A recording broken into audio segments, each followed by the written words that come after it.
Good afternoon, folks. Baker here from Portland, Oregon. I am a licensed professional counselor and a clinical supervisor for people working towards LPC and LMFT.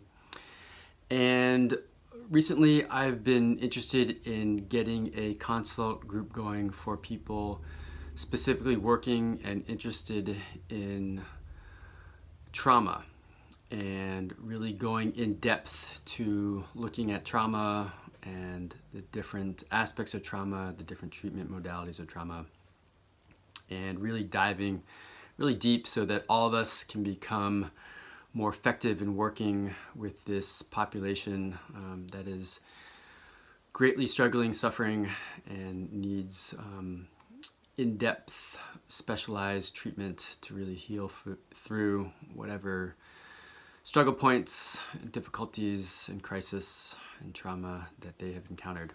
A little bit about me. I've been working in this field for 30 years. The populations I've worked with in terms of trauma are from kids to geriatrics, in individuals and groups, those who have been traumatized as well as those who have traumatized others. As we know that trauma, particularly abuse, is something that is cyclical, and helping those who have both been traumatized and also have traumatized others is often something that comes across our desks. I've worked in outpatient, I've worked in inpatient, I've worked in the wilderness using the wilderness as a therapeutic tool. I've done phone and crisis call work. I've done street outreach. I've worked with people with trauma from natural disasters, from war, from poverty, abuse, rape, assault, mass shootings, racism, motor vehicle accidents. So a really large spectrum of folks who have gone through significant trauma that has kind of embedded into their psyche. So we know that trauma starts with an event, and then it moves into our perception of the event. And those who are fortunate enough with the struggle, that the event and the perception and the struggle can be short, can be fleeting. For others, this can lead to a looping or rumination of the event. And when this happens, the trauma can become deeply embedded into our psyche and really cause great disruption in one's life. So we'll be looking at all the stages of trauma and the depths that it can travel to. We'll be looking at how it affects the mind, how it affects the emotions, how it affects the body. We know that it can lead to depression, anxiety, chronic illness, addiction, psychosis, relationship struggle, and again, traumatization of others.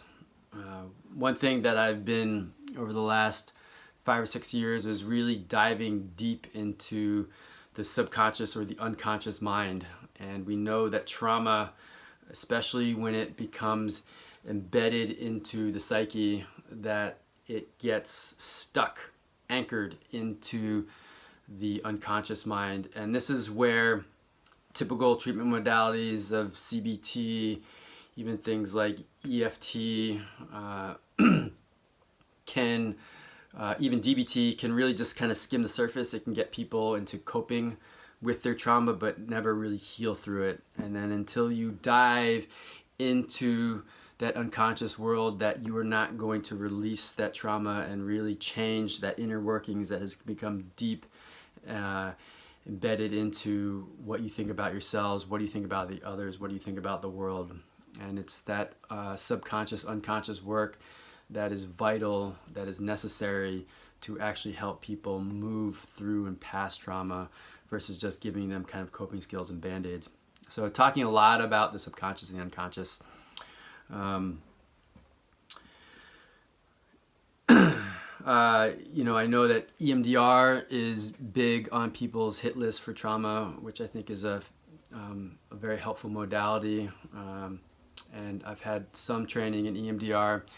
I've been using a lot of clinical hypnosis for trauma, which is really the grandfather or the precursor to EMDR, which is really, again, getting into that unconscious world, looking at the factors that are keeping that stuck, embedded into that psyche, and letting it release out.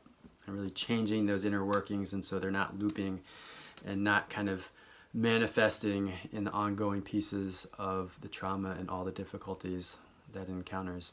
Again, we're going to be looking at trauma holistically, so we're going to be looking at the mental health piece, we're going to be looking at the mind, the emotions, we're going to be looking at illness, chronic illness, and how we know that trauma can really affect the body, whether it be cancer, chronic fatigue, adrenal gland depletion, all those areas. Again, how it affects relationships, how it affects job satisfaction and performance, and so how kind of it can be a very, again, pervasive problem, or sometimes it's just stuck in one area and it's really greatly affecting the functionality in one arena. So that's what we're going to be looking at. I am hoping to gather people who are seasoned clinicians, so folks who have been working with trauma for quite a while, who've got some of that groundwork, some understanding. So it's not for the newbies who are trying to get their feet wet in it. Again, because the hopes is that we're going to really be diving deep in this stuff and really advancing our skills and becoming folks who are really highly specialized in being able to get strong consultation and knowledge and experience from people who've been really working with this population for a long time. So if you're interested, please contact me. My email address is creatingbalance42. It will be linked in the YouTube description below, as well as my phone number will be too. So I am going to be kind of sorting out who I think is going to be a good fit and who has the experience for this group. And I will share with you kind of more the details of and the specificities of this group for those who are interested. So looking forward to hearing from you, and thank you again for all the work that all of you do. And stay well, stay healthy, and keep on helping our community grow, prosper, and heal.